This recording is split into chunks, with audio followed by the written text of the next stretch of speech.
Hello, my name is Zach, and I'm going to talk to you today about Hurricane Sandy and its effects on the Raritan River and Basin. I'm also going to share some ways we can limit the damage powerful storms like Sandy will cause in the future. This storm was definitely one of those events where you remember where you were when it happened. I was at home in Uxbridge, Massachusetts, and we lost power for 6 days. On the 6th day, my family and I sat outside in our driveway as my dad cooked frozen Eggo's waffles and sausages on our gas grill because all of the food in the fridge had spoiled already. The day after the storm hit, I also remember spending many hours removing huge branches and other debris from my pool and yard. I thought Uxbridge and Massachusetts as a whole were hit hard, but I have now discovered how undeniably disastrous the storm was in New Jersey. I will elaborate on that now, with a focus on the damage in the Raritan Basin.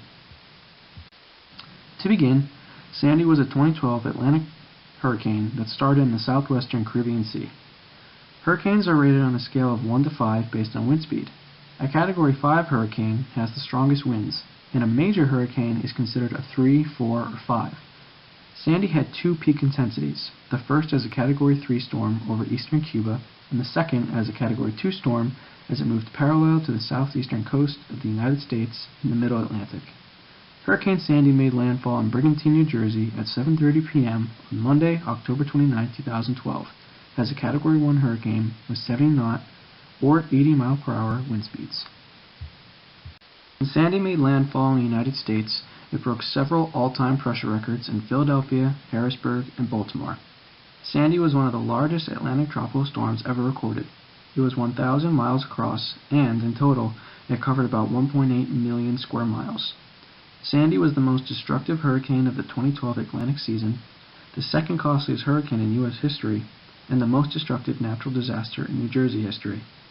346,000 homes were destroyed, 1,400 vessels sunk or were abandoned, and 70 drinking water systems and 80 wastewater treatment plants were affected by power loss and damage in just New Jersey alone.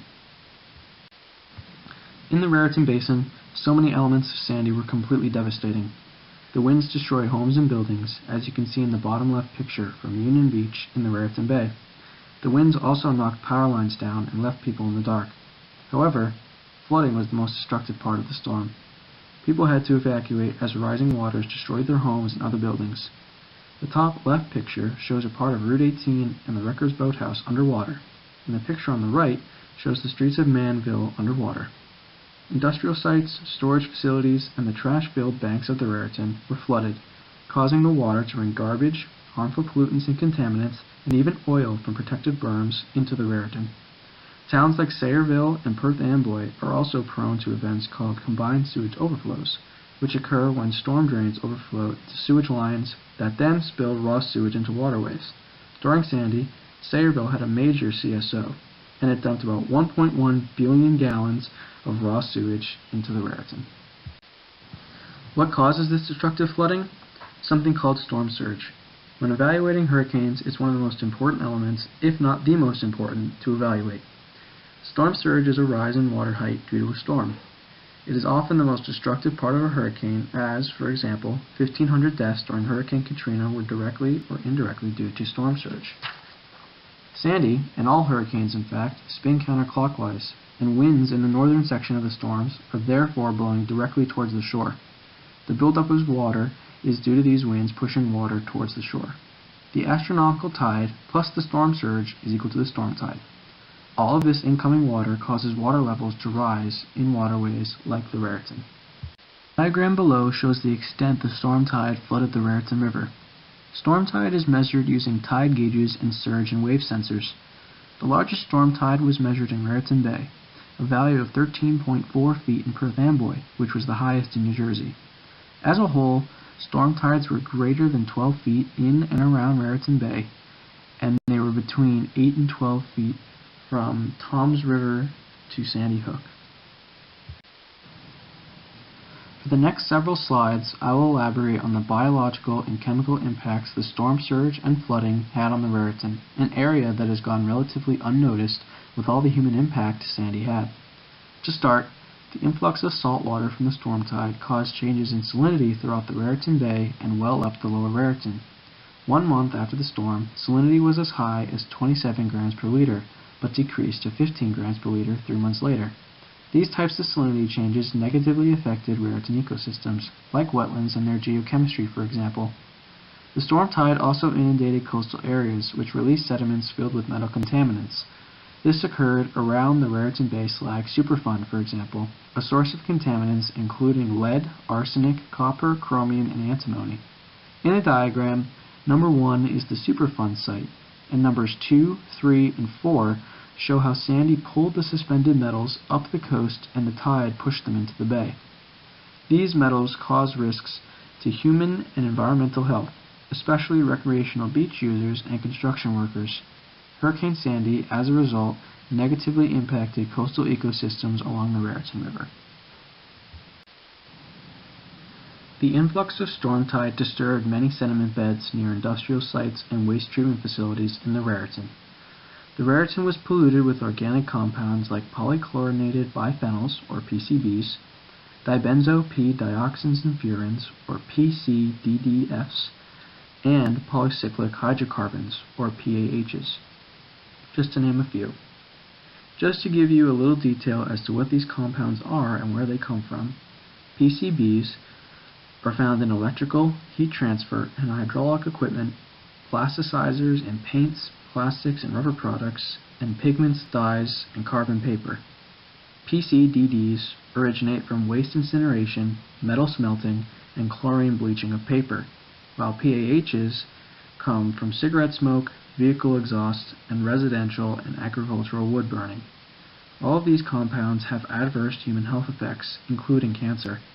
Scientists did an assessment of the sediments and the water quality and found that, after Hurricane Sandy, there was an increase in concentrations of such compounds in the Raritan Bay and Lower Raritan.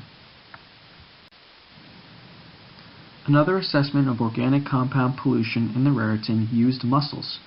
These creatures are filter feeders, and compounds can accumulate in their tissues as river water moves through their bodies. Based on the results, concentrations of PCBs and PAHs decreased after Sandy, while concentrations of polybrominated diphenyl ethers, or PBDEs, another type of organic compound, increased. And finally, the last assessment of organic compounds in the river used young-of-the-year bluefish. These fish, because of their anatomy, have a high likelihood of being good indicators of contaminants because prey they eat contain the organic compounds, which are then absorbed into the fish's tissues. The results found that organochlorine pesticide concentrations did not change in the Raritan after Sandy, but PCB concentrations did. These 3 studies I have described were the first large-scale assessments of organic compound concentrations in the Raritan.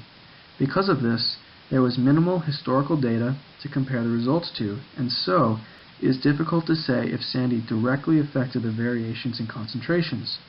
If anything, the storm helped reveal the damage industrial sites and such are doing to the river, as well as helped establish a new baseline for organic compound concentrations after major coastal storms in the Raritan. I hope this presentation has thus far enlightened you to the detrimental effects Sandy had on not only the people of the Raritan Basin, but the ecosystems of the basin too. Now, we cannot stop major hurricanes like Sandy from occurring. That is beyond our control. However, we can limit the damage the future storms cause, and so I'm going to share some things we can all do to accomplish that. First, if any of us live near the river or on the bay, we need to clear the streets and the outsides of our homes of garbage and other debris. We can even join community service organizations and participate in cleanup projects all around the Raritan. In the picture, you can see the Central Jersey Stream Team hard at work clearing tires from the river. The Raritan Headwaters Association also plans a stream cleanup day every year, so if you're interested, that is definitely something to check out.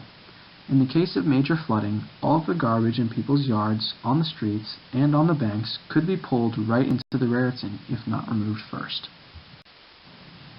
We also need to communicate with our local and state officials, whether it's signing petitions, sending letters, or even voting.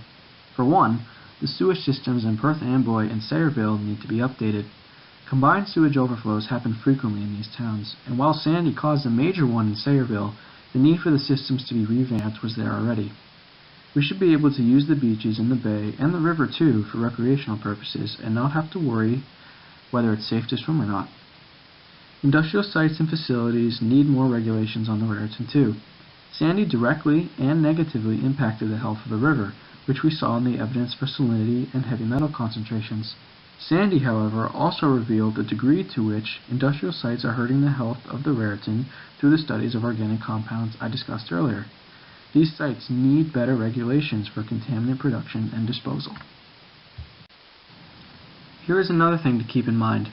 After Hurricane Sandy, the government created the Blue Acres program, which purchased properties from people along the coast and rivers like the Raritan.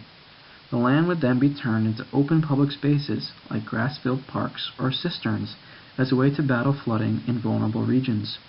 People who live close to the Raritan are in danger of losing their homes from flooding, so there is definitely incentive to move away from the flood regions. Allowing your town to utilize green engineering on your property might be a good idea, but if that does not make sense financially, then campaigning for major flood protections for your whole town might be a better idea.